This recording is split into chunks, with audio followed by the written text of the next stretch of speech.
Tuhan taruh di dalam kehidupan kita, Healing Bodies, Teaching Hearts, The Great Commission Through Medicine. Ya, jadi ada 3 pembicara yang cukup ya berpengalaman, mereka cukup banyak menjalani kehidupan mereka di dalam pekerjaan Tuhan, ya lewat profesi medis, baik sebagai dosen maupun juga sebagai klinisi ataupun juga sebagai yang sungguh-sungguh menggumulkan di dalam pelayanan pekerjaan Tuhan. Nah, nanti kita akan ada 3 pembicara. Yang pertama nanti Dr. Minarni akan sharing, Dr. Eka, dan juga Dr. Erik.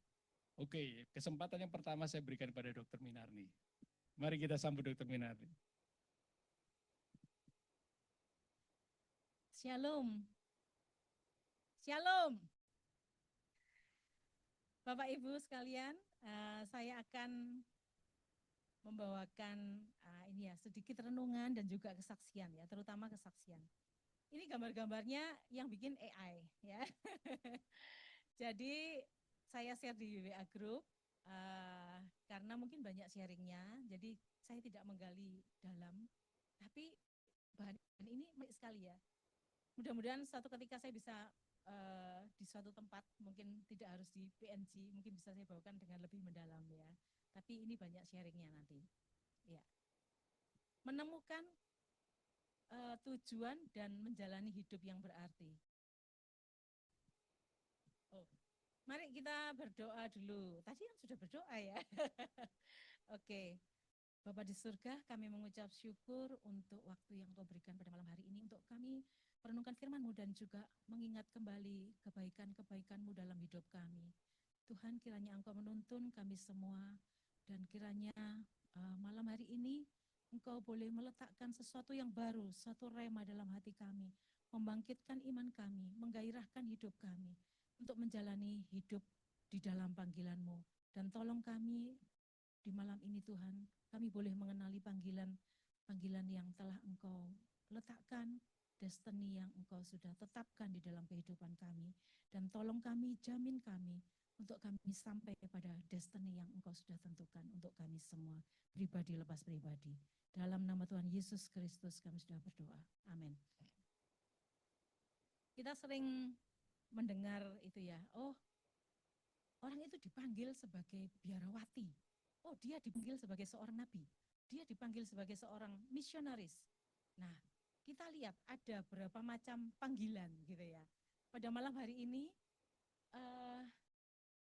clickersnya di mana ya? Jadi, pada malam hari ini kita akan belajar bersama-sama untuk menemukan tujuan hidup kita dan panggilan hidup kita supaya kita bisa memaknai hidup ini. Yang saya alami di dalam kehidupan saya ya, jadi sejak SMP saya itu suka merenungkan hidup. Kenapa ya kok hidup ini bangun tidur, sekolah, pulang, tidur, sekolah, pulang. Sampai akhirnya pada satu titik jenuh saya itu sampai berpikir begini, hidupku ini tidak berarti, apa gunanya? Lebih baik aku mati aja daripada ngalamin hal-hal yang tidak menyenangkan di dalam. Pada saat itu ada banyak pertentangan di dalam rumah ya, jadi tidak bahagia gitu. Tapi setelah bertahun kemudian dipulihkan keluarga saya, papa mama gitu ya. Sampai saya tuh punya pikiran mau bunuh diri pada saat itu. Nah, orang tua saya adalah seorang pemimpin kepercayaan terhadap Tuhan Yang Maha Esa atau istilahnya kejawen, tapi yang aliran putih ya. Ayah saya itu bisa rajut, istilahnya itu keluar rohnya dari tubuhnya, bisa kemana-mana begitu.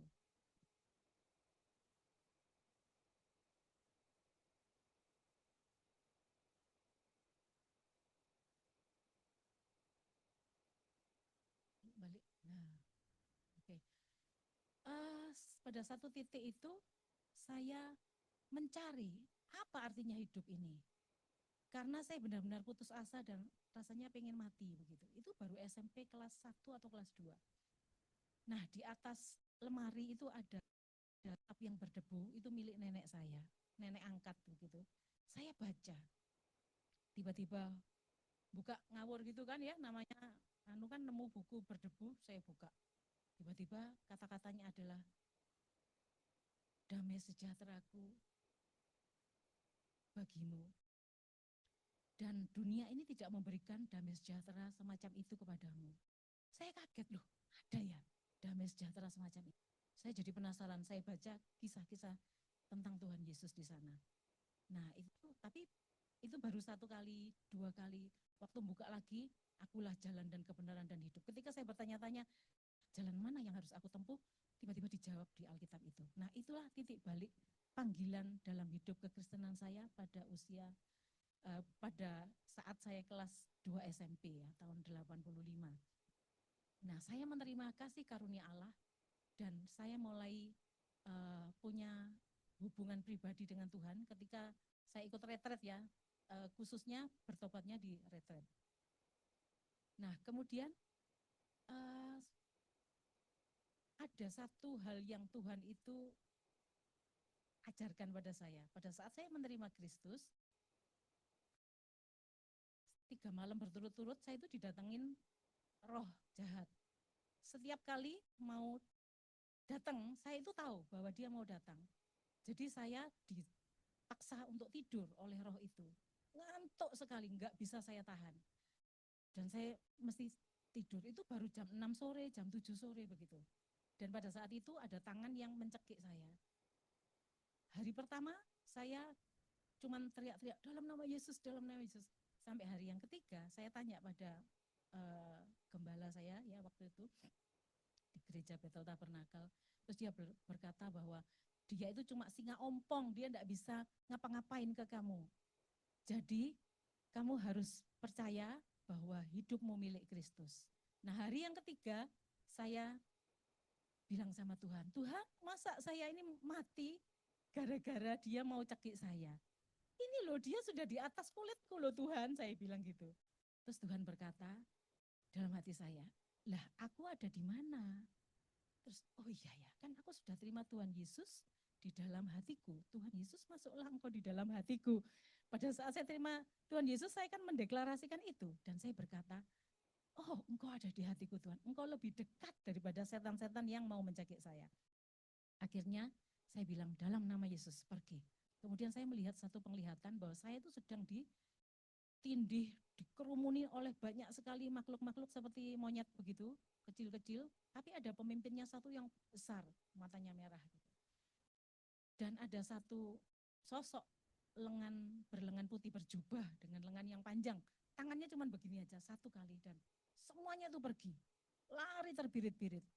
Nah dari situ saya mengalami satu pengalaman rohani bahwa seseorang yang sudah menerima Kristus di dalam hidupnya, dia menerima karunia Allah, menerima keselamatan, dia menjadi milik Kristus, sehingga bahkan roh-roh jahat itu tidak berkuasa atas dia. Nah itu adalah panggilan pertama yang menjadi hak kita ya sebagai orang Kristen. Nah kalau anak-anak saya dari lahir sudah Kristen, itu jadi rada berbeda begitu. Wah gimana ya caranya supaya dia tuh bisa ngalami satu pengalaman pribadi yang kalau untuk saya itu spektakuler begitu. Tapi untuk mereka sudah biasa ke gereja, sudah dengar nama Yesus, jadi sudah jadi orang yang baik gitulah ya dalam tanda petik ya. Nah jadi bedanya di mana? Nah dari situlah kita harus menjadi, nah ini panggilan sebagai peran, itu maksudnya peran dalam masyarakat dan keluarga. Itu panggilan yang kedua. Atau kita sebut panggilan sekunder gitu ya. Panggilan utamanya adalah, primernya adalah menerima Kristus. Panggilan yang kedua adalah, pertama adalah keluarga. Nah, apa saja sih yang perlu kita perhatikan di dalam panggilan dalam keluarga? Yang pertama, membangun keluarga yang beriman. Yang kedua, mendidik anak dalam Tuhan, mengasihi suami dan istri, atau istri gitu ya. Kemudian menjadi tetangga yang baik dan sahabat sejati. Ya wangel kira sahabat sejati ya. Ini jujur kalau menjadi tetangga yang baik, ya saya jadi dokter, dipanggil sana kemari, saya nggak mau terima uang kayak gitu ya. Saya berusaha jadi tetangga yang baik. Ya, salah satunya tetangga saya. Nah, kemudian menjadi istri atau suami yang baik. Nah ini Bapak Ibu, dalam perjalanan hidup kami sama-sama saling menurunkan standar. tentu Bapak Ibu hidup tumbuh dari keluarga yang latar belakangnya berbeda-beda. Tentu punya standar masing-masing. Jadi standar itu harus diturunkan untuk berperan sebagai suami atau istri yang baik. Nah, yang berikutnya adalah pekerjaan ya. Jadi panggilan yang kedua itu peran kita di dalam keluarga yang pertama. Yang kedua, peran kita di dalam pekerjaan. Jadi kita melihat bahwa bekerja itu adalah satu ibadah. Dan bekerja kita harus menunjukkan integritas. Bekerja harus menunjukkan spirit of excellence. Jadi kita harus kerja itu nggak boleh nanggung-nanggung. Kalau kerja all out, kerjakan sekuat-kuatnya yang kita bisa. Dan milikilah standar yang tinggi dalam pekerjaan kita. Karena kita melayani Tuhan melalui pekerjaan kita. Sehingga kita dapat menjadi terang dan garam di tempat kerja. Memang kita punya cetakan jiwa yang bermacam-macam ya. Walaupun kita spirit of excellence, tapi kalau dalam hubungan relasi dengan teman kerja itu kurang baik karena ada banyak hal di dalam karakter kita yang mungkin perlu dipangkas. Ya gak apa-apa, karena kita ini memang cetakan jiwanya itu macam-macam. Tapi kita terus berusaha selama kita sudah menerima kasih karunia Allah dan memiliki hubungan pribadi dengan Kristus, maka karakter kita itu semakin hari akan semakin diubahkan menjadi sama seperti Kristus. Apapun cetakan jiwa kita, apakah kita pemarah, apa kita ini overthinking, apa kita ini ya macam-macam. Ada yang suka jealousy gitu ya, ada macam-macam lah ya. Karena itu kalau kita ketemu rekan kerja, Kristen kok koyok ngono. Ya, karena cetakan jiwanya dia. Saya kerja di rumah sakit dulu selama 10 tahun, juga kerja sebagai dosen di satu perguruan tinggi swasta, sekarang pindah di Ciputra. Ngalamin ketemu orang itu macam-macam dan luar biasa. Yang kadang-kadang saya tuh, kok bisa ya? Kok bisa kayak gitu ya? Gitu, aneh-aneh gitu ya. Ya, tapi begitulah dan itu membuat saya bisa memahami bahwa kita tidak perlu menghakimi orang lain gitu. Karena mereka punya alasannya sendiri kenapa mereka jadi seperti itu. Yang penting bagaimana respon hati kita melihat mereka seperti itu gitu. Yang penting kita bagaimana respon hati kita dan sikap hati kita untuk menghadapi mereka dalam kehidupan. Yang ketiga, pelayanan atau karunia rohani. Ya, jadi Bapak Ibu mau pelayanannya itu apa aja gitu ya. Kalau di gereja ini saya jujur nggak punya pelayanan khusus. Saya jadi istrinya wakil gembala ya di gereja ini. Tapi untuk pelayanan misalnya WL, singer itu nggak ada. Tapi saya berusaha menghidupi hidup saya. Jadi selain banyaknya peran dalam hidup kita sebagai ya istri, ya anak, ya Cece, ya mungkin Meme, II, segala macam peran itu adalah panggilan dalam hidup kita. Itu perlu kita hidupi dan kita maknai. Nah ini contoh aja ya Bapak Ibu. Kalau kita baca Alkitab, kita lihat gambaran overall. Oh Yusuf, dia panggilannya adalah sebagai Perdana Menteri di Mesir. Tapi sepanjang hidupnya dia itu ada masa-masa di mana dia mengalami masa-masa kesusahan. Masa-masa persiapan untuk dia mencapai Perdana Menteri tadi. Sama seperti kita, kalau misalnya, kalau dalam hidup saya dulu kerja di rumah sakit, saya kemudian jadi dosen di satu perguruan tinggi swasta yang cuma dosen, nggak ngerti struktural sama sekali, nggak ada manajemennya. Sebagai seorang dosen, ya pokoknya dosen ngajar tok itu ya, murni ngajar tok selama hampir 17 tahun. Tapi kemudian setelah di Ciputra baru banyak hal ya, manajerial dan lain sebagainya. Nah, itu sampai menuju ke sana itu dipersiapkan, ada masa-masa yang Bapak Ibu itu dipersiapkan. Jadi kalau misalnya saat ini sedang mengalami masa-masa aku ini kok ada di sini ya, benar tak aku ini ada di sini. Aku kok ngalami begini ya, kok aku difitnah, kok aku mengalami ketidakadilan.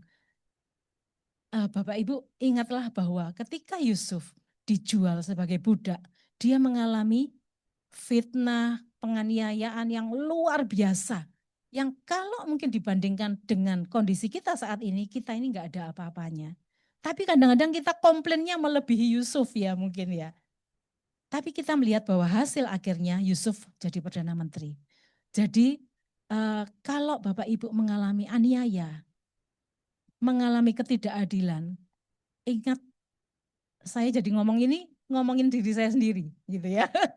Saya ingat bahwa Tuhan itu selalu mengatakan begini, adalah kasih karunia kalau engkau mengalami atau menanggung apa yang tidak harusnya kamu tanggung.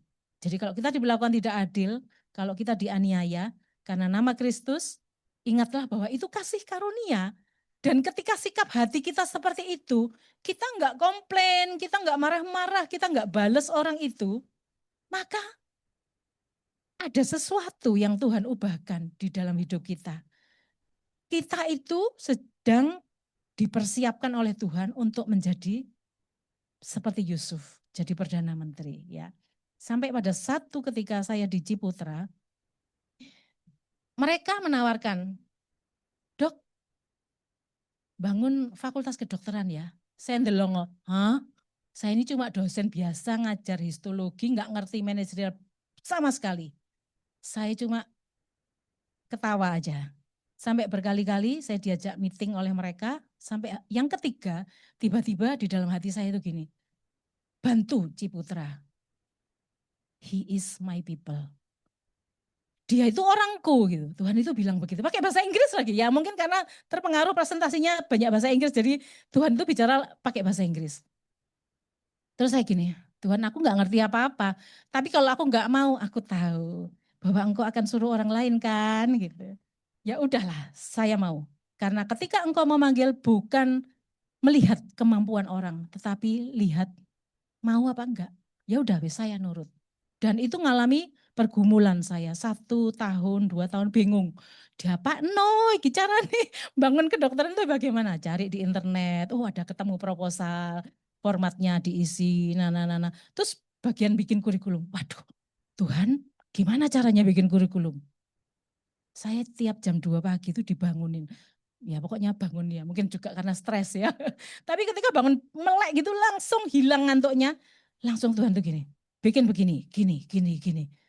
Tak turuti aja ya, apa yang diomongkan itu saya buat.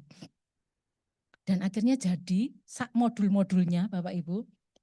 Tapi saya studi banding ya, ke Unpad, ke UGM belajar ilmu-ilmunya. Setelah jadi, saya baru sadar bahwa itu cuma tahun pertama. Saya gini loh, lah nanti nih asesor nanya tahun kedua, tiga, empat itu seperti apa? Aku jawab apa? Oh, enggak ada modulnya, ya kan? Tuhan itu cuma bilang gini, tenang, aku akan memberi petunjuk kepadamu langkah demi langkah. Ya sudah, wes asesor datang, tanya jawab, dan dia enggak nanya blas. Mana modul tahun kedua, ketiga, keempat, enggak nanya. Dan akhirnya keluar izinnya. Terus yang kedua, pada saat saya sedang seolah-olah itu terpuruk ya. Ketika habis pendidikan FK kemudian tidak menjabat apapun. Jadi dosen biasa. Itu mengalami pergumulan. Saya sampai gini, ngapain kamu bela-belain? Enggak usah, jangan mau. Disuruh dirikan FKG. Jangan mau gitu. Tapi Tuhan tuh bilang gini, barang siapa menabur dengan cucuran air mata, dia akan menuai dengan sorak-sorai. Tuhan menguatkan saya melalui firman-Nya di pagi hari. Terus oke, saya kerjakan. Mulai belajar lagi, bikin kurikulumnya, Tapi kali ini harus ada modul ke tahun kedua, 3 dan 4 harus selesai semua. Dan itu kita kerjakan. Dan beneran, asesornya nanya kali ini. Saya ingat dulu FK itu dia enggak nanya, ini FKG dia nanya dan itu kita sudah siap. Dan yang ketiga, nanti akan diminta untuk mendirikan pasca sarjana, Bapak Ibu. Saya awalnya itu bukan siapa-siapa, ya sekarang ya tetap Minarni aja biasa. Karena saya tahu bahwa semua yang saya kerjakan itu berasal dari Tuhan yang memberikan hikmat. Saya bukan orang yang jenius, pointer gitu ya. Ya pokoknya dijalani aja gitu. gelinding wae gitu istilahnya. Tetapi tentu dalam setiap langkah kita selalu menyertakan Tuhan. Nah, yang kedua, Musa. Musa itu juga sama, dia dipersiapkan menjadi pemimpin bangsa Israel melalui jalannya sendiri. Ya. Daniel juga demikian. Nah, Bapak Ibu, ini adalah langkah-langkah untuk memastikan panggilan Tuhan di dalam hidup kita. Yang pertama tentu doa ya. Jadi ada hubungan pribadi antara kita dengan Kristus yang harus kita jaga hari demi hari. Yang kedua, tentu Bapak Ibu udah tahu ya merenungkan firman Tuhan. Yang ketiga, bisa ngobrol sama saudara seiman, mentor, orang yang lebih senior dari kita. Pemimpin kita untuk kita ajak bicara sebagai satu konfirmasi atau peneguhan. Yang keempat, Bapak Ibu bisa memvalidasi sebenarnya karuniaku ini apa gitu. Yang kelima adalah memperhatikan peluang yang ada, memperhatikan pintu apa yang terbuka.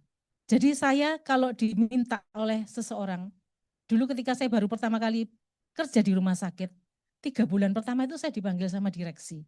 Saya itu adalah dokter ruangan yang disingkir-singkirkan gitu sama dokter UGD yang udah senior-senior. Jadi saya kalau masuk UGD itu gak boleh gitu. Jadi kayak ya pokoknya disingkir-singkirkan itu supaya ada di ruangan. Tapi 3 bulan saya dipanggil oleh direksi dan ditantang gitu. Berani nggak kamu perbaiki itu instalasi farmasi? Saya langsung bilang, ada spirit of excellence, ada satu roh Tuhan yang mengatakan bisa. Saya bilang, iya saya bisa, siap. Nah terus kemudian saya kerjakan selama 10 tahun sebagai manajer farmasi di rumah sakit. Nah itu masa-masa persiapan untuk kemudian pindah ke Surabaya, terus ketemu dengan Ciputra, dipanggil. Katanya kamu ahli kurikulum. Oh maaf Pak, Bapak salah orang, saya bilang gitu.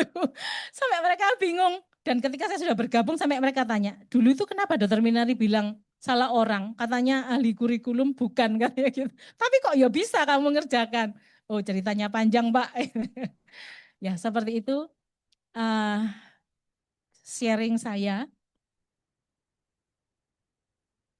Uh, jadi Bapak Ibu bahwa kita memiliki panggilan dalam hidup kita. Saat ini apapun yang Bapak Ibu kerjakan, kerjakanlah di dalam Tuhan. Dan kenalilah peluang-peluang yang ada di sekelilingmu dan kerjakan saja dengan setia dan berikan yang terbaik untuk Tuhan.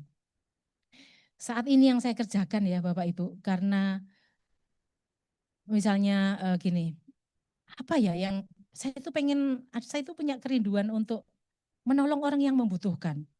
Lah kalau di kantor itu kan semuanya serba bagus gitu kan ya. Nggak ada orang yang sedih pun, orang yang sedang tidak punya uang pun pakaiannya bagus. Dan dia tidak menangis, tidak menunjukkan wajah sedih. Jadi sulit cari orang susah itu di kantor saya itu. Tapi saya akhirnya apa? Saya sisihkan eh, sebagian uang untuk menjumpai orang-orang yang susah. Jadi yang kelihatan susah beneran gitu ya. Pagi-pagi gini, saya berusaha untuk berangkat lebih pagi. Saya beli nasi bungkus yang bagus gitu ya. 10 biji. Kemudian sepanjang jalan tuh kalau lihat orang kayak wah ini kayak orangnya perlu makan gitu ya. Berhenti saya. Pak ini Pak, Tuhan memberkati. Saya kasih makan sama kasih minum ya. Kadang-kadang kalau ada uang dikasih uang. Itu yang saya kerjakan kalau bisa setiap hari, tapi belum bisa. Jadi kadang-kadang bangun kesiangan, kadang-kadang itu gak bawa uang tunai, ada banyak alasannya ya. Tapi dengan demikian saya bisa menjumpai orang-orang yang membutuhkan. Dan itu saya yakin bahwa itu adalah salah satu panggilan saya. Bahwa saya diberkati untuk menjadi berkat bagi orang lain. Amin. Terima kasih.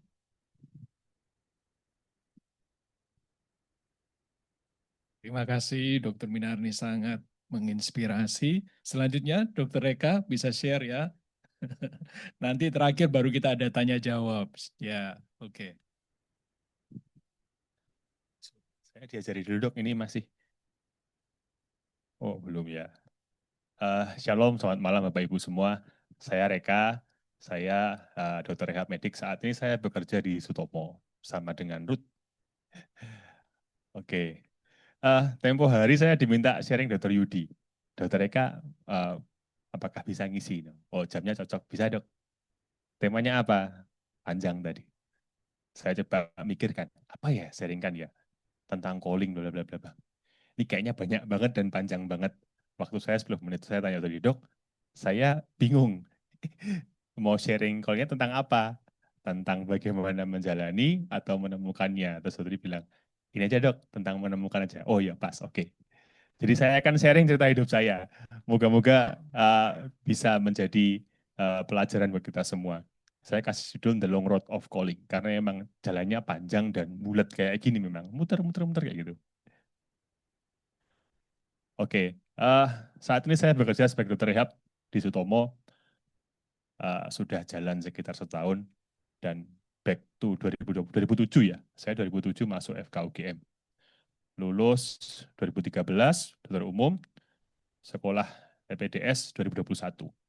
Jadi ada gap sekitar 8 tahun dari saya lulus dokter umum sampai jadi PPDS di rehab medik. Dan sekarang saya sudah lulus hampir 20 tahun. Enggak, sejak masuk mahasiswa 20 tahun. Nah, kalau saya coba singkat ya masa mahasiswa saya masuk 2007, turning point-nya apa? 2008 saya lahir baru. Tidak bisa kita ngomong soal panggilan kalau kita tidak tahu siapa yang manggil kita. Tidak bisa kita mendedikasikan hidup kita untuk mengerjakan panggilan Tuhan kalau kita tidak merestorasi hubungan kita sama Tuhan. 2008 saya lahir baru, dulu diajak teman saya satu angkatan untuk ikut retret. Itu pun juga setengah dijebak. Jadi paginya dia kayak ngajak saya makan tuh kan, bayar saya makan terus, bro, apa? Besok Sabtu Minggu kosong toh? Kosong. Nah, salah jawabannya. Kosong, kosong. Udah aku daftarkan retret, udah aku bayarin, kue tinggal berangkat. Oke, sama siapa? Sama temanmu satu lagi tuh, berdua, satu geng. Berdua kalian ya berangkat bareng ya? Ya, jadi kami tanda kutip setengah dijebak. Tapi saya bersyukur, di situ saya dan teman saya lahir baru dan mengenal Tuhan. Dan disitulah saya mulai ikut pemuritan di PMK, saya ikut KTB dan jadi pengurus PMK. Kenapa saya meng-highlight dua ini? Karena nanti ke belakang, setelah saya lulus, dua hal ini yang kemudian menjadi pondasi, menjadi hal yang sangat menolong saya melewati jalan-jalan berliku yang bulat ini. 2009 saya dapat kesempatan jadi asus anatomi, dan di situ saya mulai menemukan satu ketertarikan, satu minat pada bidang neuroscience dan anatomi. Dulu saya anatomi itu ya, maaf Tuhan tidak nyombong. Jadi nilai blok digesti, respirasi, terus muskuloskeletal, all is A, straight A gitu kan. Tapi begitu masuk neuroanatomi, nilai saya D. D. Karena kala itu buku belum banyak, e-book enggak ada. Panduan saya belajar cuma cartanya kelas, dan itu cartanya nggak ada yang soal neuroanatomi. Semua kan anatomi kan struktur kan, otot ini jelas kan. Membayangkan nukleus caudatus, tractus corticospinalis itu nggak ngerti. At some point saya ke perpus, saya cari buku, saya ketemu buku neuroanatomi tahun 70, karangannya Prof yang sudah sangat senior, yang kalau teman-teman nonton Naruto tahu kan gulungannya Hokage pertama itu kan, ya kayak gitu, ketemu buku yang sudah sangat lusuh, dan saya baca itu, dan saya sangat tertarik, dan oh ternyata seperti ini ya neuroanatomi dan science. Akhirnya saya kemudian, oke, ini bidang yang saya suka, ngikuti jaras, ngikuti area berapa-berapa itu, dan saya menemukan minat saya di situ. Nah, 2010 saya ikut ke medis. Lahir baru 2008, 2010 saya ikut ke medis. Nah, di situ saya belajar bahwa orang itu punya calling.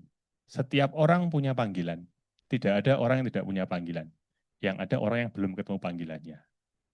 Dan setelah melewati bersesi, saya menemukan bahwa kayaknya saya match-nya adalah sebagai klinisi sama akademisi.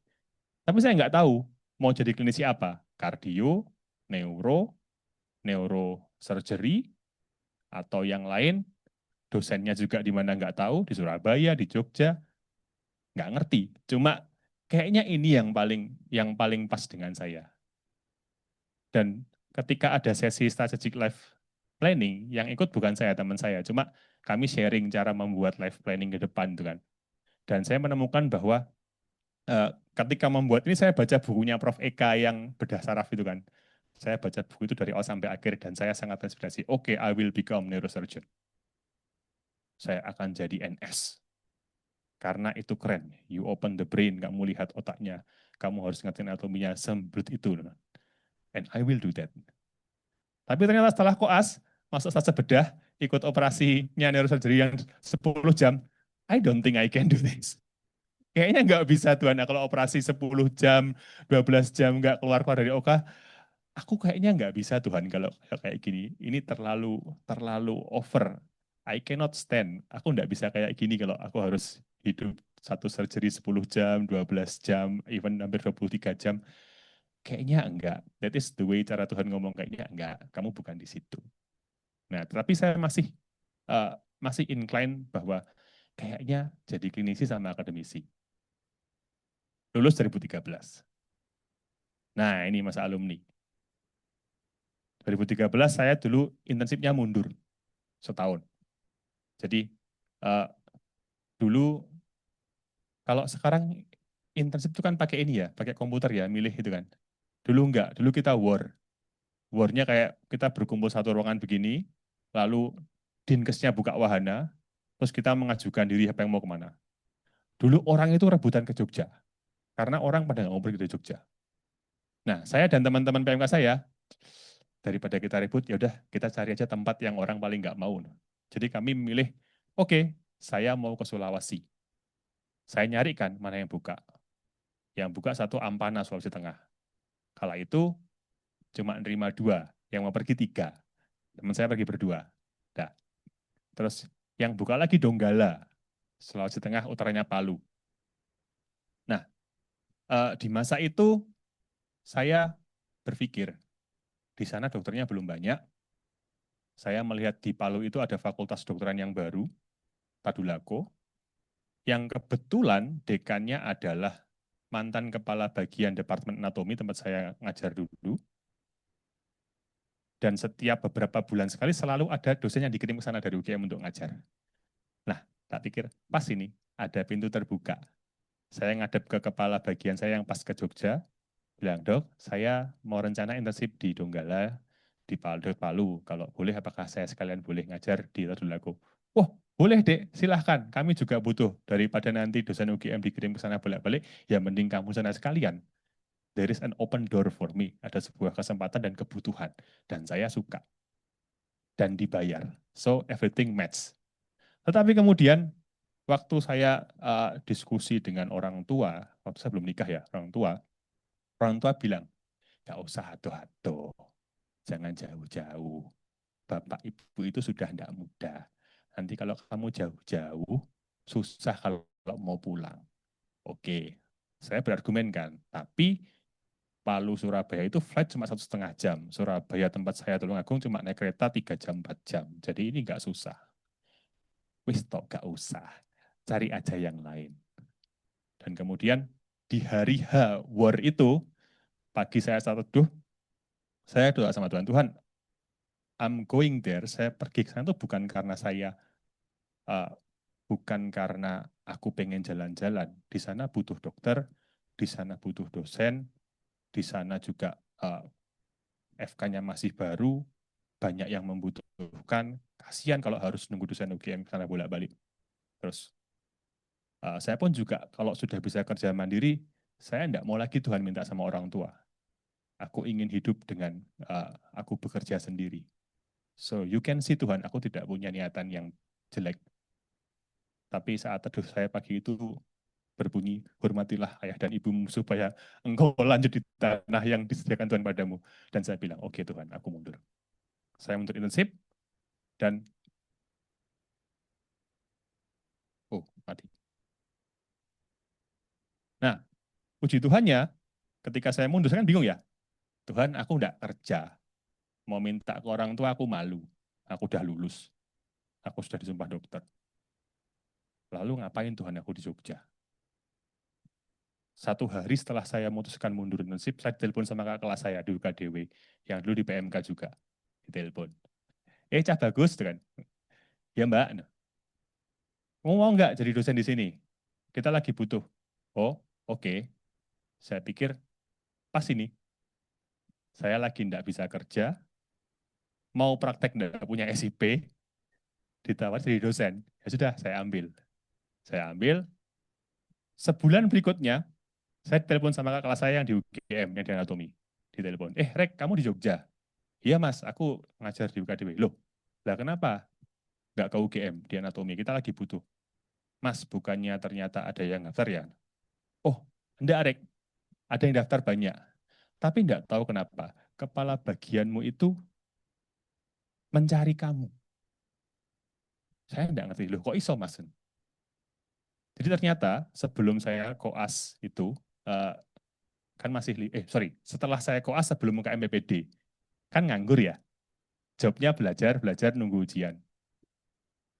Ada satu orang adik PMK saya yang datang pada saya, Mas Reka, no, iya, kenapa, no? Mas, aku mau ikut lomba, saya tidak tahu lomba apa ya, pokoknya lomba kedokteran, di Malaysia atau di Thailand, saya lupa. Cuma aku butuh ini mas, butuh yang ngajar anatomi. Oke, terus aku sudah ada kepala bagian. Eh, dia minta, kamu cari aja asisten anatomi siapa yang kosong, suruh ngajari. Nggak ada yang mau, nggak ada yang mau mas. Mereka pada mau ujian, mau ke MPPD, mau nyiapin S2, mau semua punya kepentingan sendirian. That's okay. Kemudian datang ke saya. Akhirnya ke Mas Reka aja ya, saya mikir. Ya, so far saya nggak ada kesan apa-apa, saya belajar. Dan tak pikir, ya oke deh, nggak apa, aku juga toh itu sekalian buat persiapan UKM PPD. Oke, aku kerjakan. Jadi saya ngajari dia, saya izin ke departemen, saya ngajari dia di lab, uh, nggak dibayar kalau itu, tapi pikir ya nggak apa loh, juga adikku sendiri, adikku pelayanan. Niat saya adalah, saya nolong dia sebagai seorang adik pelayanan. Nah, selesai, udah. Terus setelah beberapa bulan, ternyata dia kembali, dipanggil sama Kadep. Dek gimana kemarin waktu lomba? Oh iya dok, menang dok, juara 1. Terus Kadep saya nyari ke mas teman saya itu kan, dek, kemarin saya ngajar sopo? Yang ngajar anak itu lomba. Oh yang ngajar Reka dok. Reka sekarang di mana? Di Jogja dok. Oke, suruh Reka ke sini besok ketemu saya, ngajukan lamaran. Jadi sekian banyak lamaran yang diajukan oleh teman-teman saya dan kakak saya yang saya tahu mereka jauh lebih pintar dan lebih keren dibanding saya. Kadepnya bilang, saya maunya Reka. Itu cara Tuhan yang menurut saya, mungkin akan nyambung dengan terakhir nanti yang saya sampaikan ya. Nah, itu adalah cerita yang kemudian membuat saya akhirnya bekerja di Jogja sebagai dosen di 2 tempat. Dan saya bersyukur Tuhan mencukupi kebutuhan saya, walaupun saya nggak harus, istilahnya ngamen dulu ya, kerja di klinik tapi nggak pakai SIP. Saya dicukupkan Tuhan dengan cara yang luar biasa ketika saya belajar untuk mendengarkan apa firman Tuhan.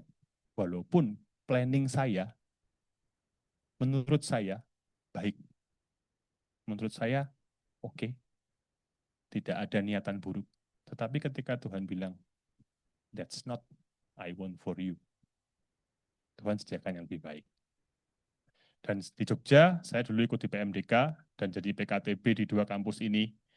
Dulu PKTB, anak KTB saya banyak sekali, karena kala itu di UKDW belum ada pemuritan yang jalan, saya diminta dari Perkantas untuk membantu pemuritan, dan everything runs well, KTB saya banyak.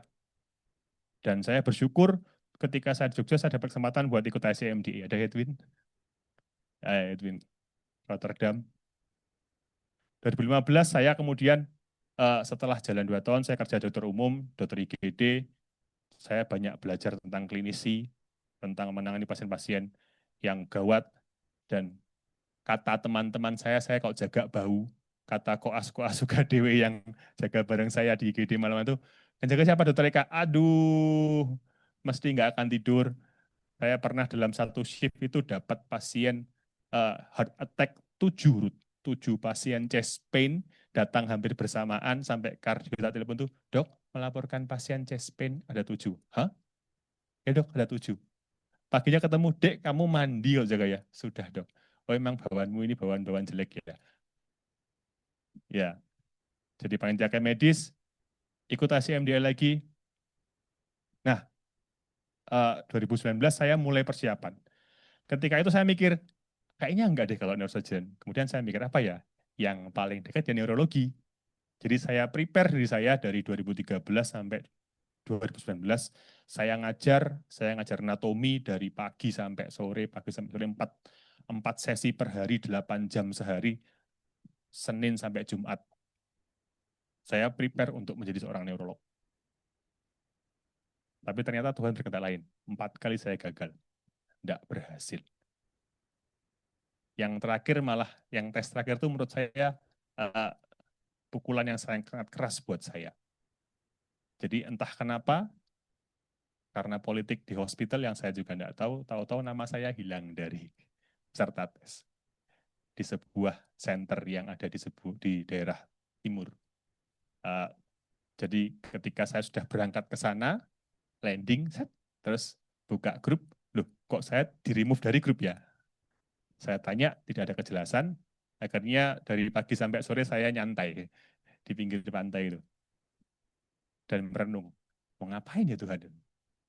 Istriku yang marah-marah. Oke. Baru kemudian saya 2020 itu sempat ke Pusat Rehab Yakum, dan disinilah saya kemudian menemukan pieces puzzle tentang calling. Saya ketemu seorang anak kecil dengan banyak kelainan kongenital. Matanya tuh low vision, telinganya itu juga low function. Saya tidak ngerti, saya dulu tidak tahu apa itu, cuma ada gangguan mata, telinga, gangguan motorik, semuanya jelek. Dan saya ketika itu ketika saya lihat anak ini, saya ingat tentang seorang kisah di Alkitab tentang orang yang lahir buta. Tahu ya? Yang ketika ada Tuhan ketemu orang itu, muridnya nanya, Tuhan, siapa sih yang dosa nih? Dia atau orang tuanya? Sehingga dia dilahirkan buta. Dan Tuhan jawab, enggak, bukan dia, bukan orang tuanya. Tetapi karena ada pekerjaan Tuhan yang harus dikerjakan dalam kehidupannya. Pulang dari pusat rehab ini, saya naik motor kan, di pertigaan Jalan Kaliurang yang mau ke Jalan Damai, saya lupa namanya itu kan.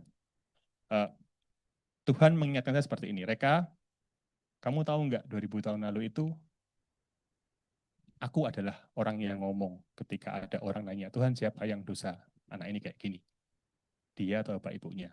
Dan aku yang ngomong, enggak, bukan dia, bukan bapak ibunya. Tapi karena ada pekerjaan Tuhan yang harus dikerjakan dalam kehidupannya. Sorry, I am so emotional kalau soal ini. Dan Tuhan ngomong gini dalam saya, mereka, kamu mau enggak jadi dokter yang ngomong itu ke orang-orang itu? Itu pieces panggilan yang saya dapatkan. Ketika saya sudah berusaha 4 kali gagal, I try my own, I do my own best. Saya sudah kerjakan yang terbaik. Saya baca buku neuroscience, aku baca buku dari awal sampai akhir. Ngerjakan tes neurobehavior, yang kandidat lain ngerjakan 2 jam, 2,5 jam. 30 menit aku selesai ngerjakan. Tapi semua gagal. Dan ketika saya sudah nggak tahu mau ngapain, Tuhan kasih ini. Sometimes memang Tuhan harus close dulu semua pintunya. Supaya orang-orang yang kayak saya ngototan ini dan ngeyel ini dikasih di titik yang you cannot do this on your own. Then I give you what should you do. Setelah saya menemukan panggilan saya. Tapi Tuhan masih ngeyel ya? Masih ngeyel. Saya lolos tes di UNER tuh dengan sebuah cerita lucu. Jadi kala itu saya sudah menyiapkan 2 berkas. Berkas neuro, berkas rehab. Tak siapkan semua. Saya masih belum bisa melepaskan God, I want to be a neurologist. Karena aku sudah prepare my own self dari aku S1 sampai sekarang. Aku sudah nyiapin segini banyak, aku ikut seminar, aku sampai keluar negeri bikin poster. Semua udah aku siapin. Satu lagi, ambil rehab. Itu pun karena satu disuruh sama direksi, Dek ngambil rehab. Oh, apa dok pilihannya? Gizi, PA, PK, rehab. Waduh, gizi saya enggak ngerti. PA, PK, saya enggak ngerti. Rehab tak baca, oh masih agak nyambung. Oke, ngambil rehab. Istriku bilang, ya udah nggak apa, ambil rehab aja. Nah terus pas mau ngambil rehab, ya sekali lagi ya, other politics. Akhirnya saya kemudian memutuskan untuk, oke saya resign, dan saya ikut tes jalur mandiri. Hari H pembukaan UNER buka, masih ragu ini. Rehab atau neuro ya? Rehab atau neuro ya? Istriku bilang, wes tak ambil rehab, ngapain mau ambil neuro? Oke, tak ambil rehab dan saya diterima. Pesannya apa? Bapak-bapak, dengarkanlah istrimu. Ibu-ibu, keren ya? Bapak-bapak, pesannya apa? Rungokno bojomu, dengarkanlah istrimu. Karena istrimu itu adalah orang yang benar-benar tahu seberapa kue ngorok kayak apa, turumu miring berapa derajat, itu istrimu tahu. Jadi istrimu itu adalah penolongmu. Kata penolong itu saya menarik ya, pernah ketemu. Kata penolong itu bukan pembantu. Tapi kata yang sama dengan dipakai Tuhan adalah penolongku. Itu adalah my supporter, tempat perlindunganku. Nah, bersyukur kala itu saya mendengarkan istri saya dan saya diterima. Saya lulus 2024. Nah, ini menarik. Saya masih sangat ingin kembali ke Jogja kala itu. Waktu saya CVPDS, saya ditelepon sama teman saya, seangkatan, ditelepon mereka, ya Jogja mau buka prodi rehab. Kamu mau nggak balik ke Jogja? Saya kala itu nggak punya bayangan lain. Setelah ngitung sama istri, oke, Jogja itu masuk akal. Karena apa? Saya punya rumah di Jogja, saya alumni Jogja, saya kerja di UGM sudah bertahun-tahun, track record saya jelas. Kalaupun ditanya di track mau ke departemen, mau ke univ, ada recording saya kerja di sana. Saya punya banyak prestasi, sama tadi ada anak yang lomba juara 1. So, I think it's an open door for me. Terus waktu saya lihat pengumumannya, saya ada batas umur 35 maksimal. Aku bilang temanku, nggak bisa, umurku udah lewat ini kalau pakai syarat ini. Jadi gimana no? Bentar Rek, tunggu. Tak lobby dulu. Wah, enak kan, punya ordal kan enak kan. Tak lobby dulu. Dia ngelobi ke departemen ACC, ngelobi ke fakultas ACC, ngelobi ke rektorat ACC. Langsung pas pengumuman rilis, berubah syaratnya. Umur 35 hilang. Tuhan buka jalan itu kan. Oke, saya nyiapin berkas, semua sudah beres berkasnya. Nah, pas buka di website, keluar kan, silahkan isi data, upload berkas. Silahkan pilih formasi yang Anda mau pilih. Saya pilih dosen rehab. Klik, muncul, tentong, umur Anda sudah melebihi batas untuk formasi ini. Tak foto, cekrek, tak kirim temanku. Nggak bisa. Sudah lewat batas umurnya by system. Oh, tunggu Rek, bentar. Tak tanyakan dulu. Tak lobby dulu. Orang dalam, enak ya, punya orang dalam ya. Di lobby lagi, tak tunggu lama, akhirnya, Rek, sorry, nggak bisa. Mentok di rektorat. Nah, ketika saya menggumulkan ini ya, ketika saya nyiapkan proses ini, saya tuh merung sama Tuhan, Tuhan, Jogja ini buka. Mereka butuh KFR jadi dosen. Saya KFR. Saya dulu juga alumni UGM, mereka lebih open dengan alumni UGM. Saya dulu punya target ngajar juga di sana, masuk, boleh bisa masuk Tuhan. Aku punya rumah di Jogja, jadi aku nggak akan mulai dari nol lagi. Aku sudah tinggal Jogja dari 2007 sampai 2020, 13 tahun. Aku udah ngerti Jogja kayak gimana, seluk-beluknya. Sekolah mana buat anak sudah terplanning semua. Tapi ketika saya malam menyiapkan tuh, saya berdoa sama Tuhan gini, kenapa sih kok saya mau jadi staf di Jogja? Kenapa kok saya pengen jadi pengajar di UGM? Apakah memang murni karena UGM butuh, ada kesempatan dan saya qualified untuk itu? Atau saya cuma pengen keren-kerenan doang? Wih, keren jadi staf di Jogja, men. Itu sangat mengganggu saya. Dan kemudian dalam satu sesi doa saya doa lima Tuhan. Tuhan, aku nggak ngerti Tuhan, Jogja ini apakah yang Tuhan mau atau bukan. Tuhan lebih tahu hatiku, yang even aku nggak ngerti, aku sendiri kayak gimana. Tuhan yang lihat apakah aku ini cuma pengen keren-kerenan doang, atau memang ini panggilan Tuhan. Aku juga nggak tahu Tuhan. Tuhan yang mengerti diriku lebih dari aku mengerti aku sendiri. Karena aku juga kadang tertipu dengan pemikiranku sendiri. Jadi Tuhan, kalau memang Jogja ini adalah panggilannya Tuhan, aku percaya Tuhan akan tolong. Tetapi kalau Jogja ini bukan panggilan Tuhan, please Tuhan, tutup saja pintunya. I don't need that one. Itu doa yang menurut saya yang Tuhan kasih dalam hati saya untuk bisa bilang, Tuhan, walaupun pintunya itu kayak gini, walaupun aku qualified dan lain-lain, tapi kalau itu bukan panggilan Tuhan, please close the door, Tuhan. Karena aku pun seringkali bias dengan diriku sendiri. Dan bersyukur Tuhan menutupnya. Jadi saya tahu bahwa, oh ya sudah, berarti itu bukan panggilan Tuhan. Lalu setelah saya kemana? Saya tidak tahu. Nah, lulus 2025, di hari ketiga ujian nasional, tahu dipanggil saya sama ketua departemen saya dan Wadir. Dek, kamu mau kemana? Saya belum tahu dok, mungkin kembali ke Jogja. Dek, kamu mau enggak bantu di Sutomo? Oke, saya pikir dulu ya dok ya, saya pikir dulu.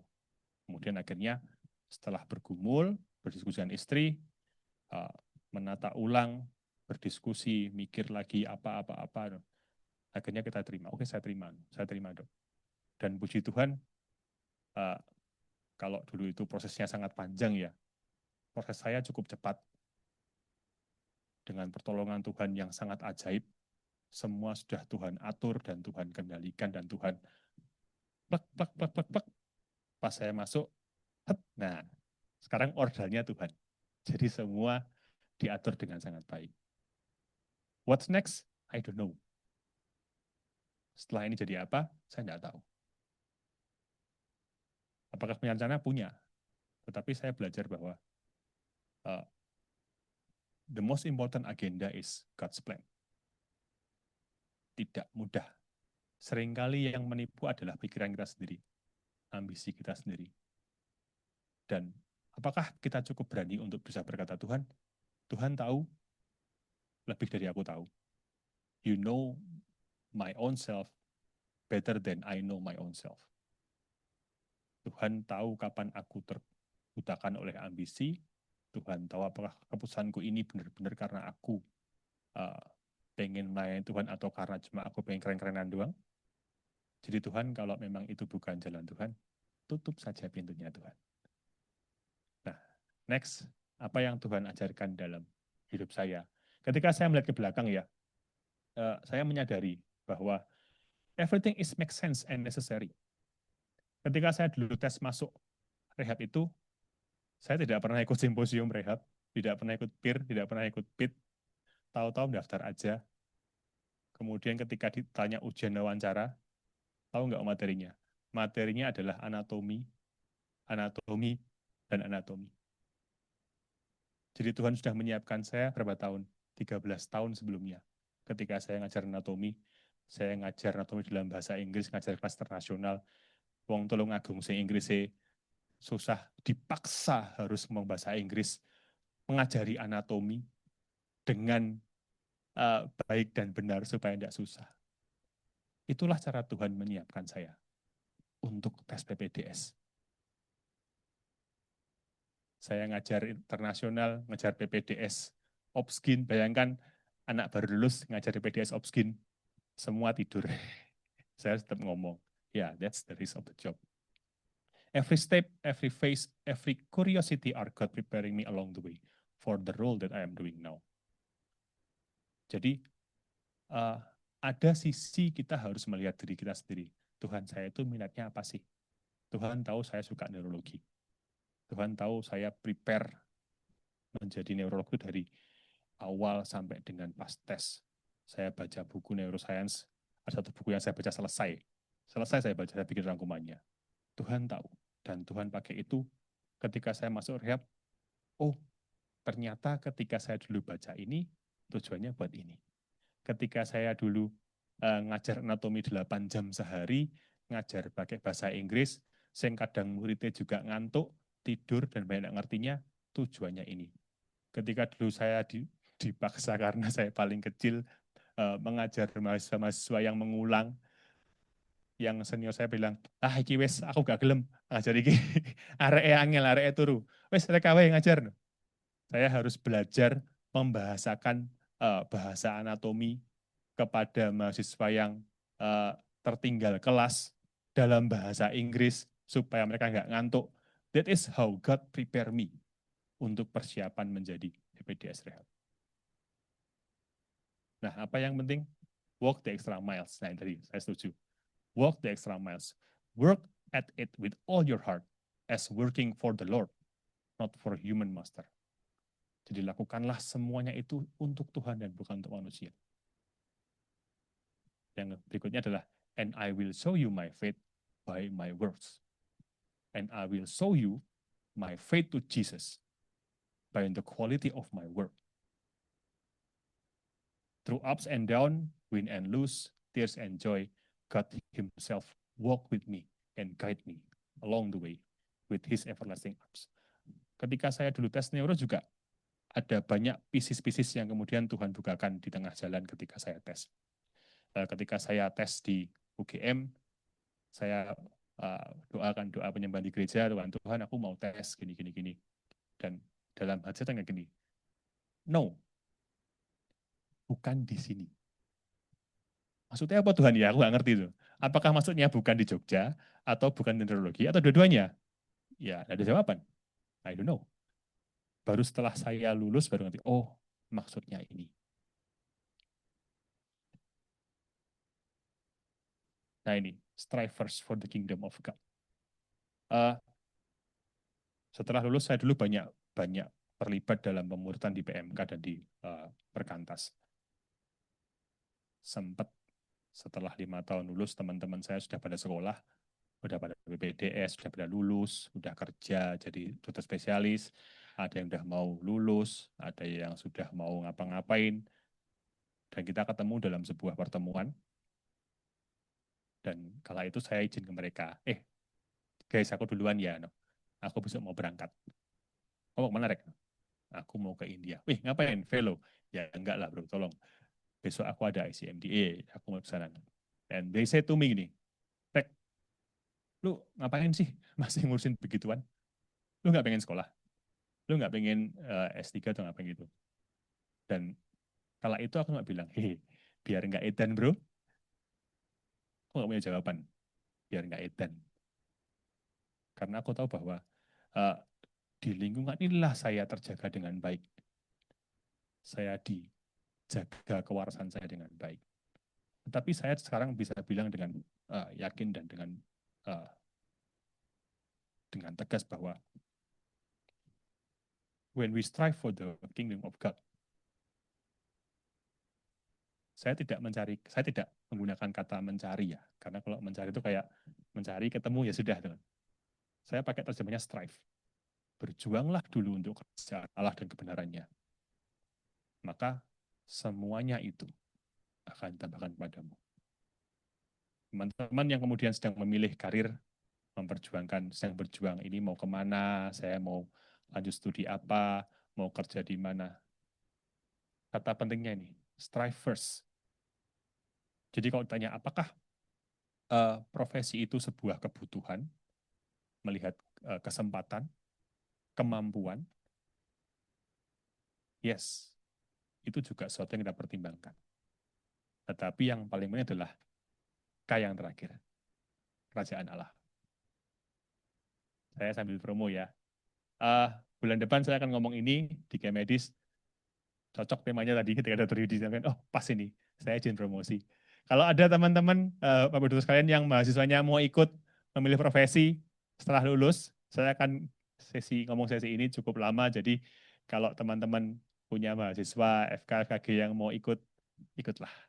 Pembukaannya sudah, registrasi tinggal tanggal 19 sampai ya, jadi teman-teman yang mau ikut, ikutlah. Oke, thank you. Nah, karena waktu sudah makin larut, mari kita berdoa. Tuhan, kami bersyukur, berterima kasih untuk waktu yang Kau berikan bagi dalam kehidupan kami ya Tuhan. Kami tahu bahwa hidup kami adalah berharga di mata-Mu. Ketika Engkau memanggil kami, Engkau tahu ya Tuhan, kami tidak berharga. Kami tahu, Engkau tahu ya Tuhan, kami tidak punya sesuatu yang dapat kami persembahkan. Namun Engkau mengasihi kami, memanggil kami, menerima kami apa adanya. Dan saat ini ya Tuhan, kami ketika mendengar akan panggilan-Mu, mendengar apa yang menjadi rencana-Mu dalam hidup kami ya Tuhan, biarlah kami belajar untuk taat dan memenuhi panggilan-Mu itu. Dan biarlah kami boleh memenuhi amanat agung Kristus di dalam profesi dan panggilan kami masing-masing, baik sebagai dosen maupun sebagai birokrat di Dinas Kesehatan atau di Kemenkes, sebagai peneliti, ataupun sebagai entrepreneur, ataupun juga sebagai dosen yang Tuhan tempatkan dimanapun kami berada.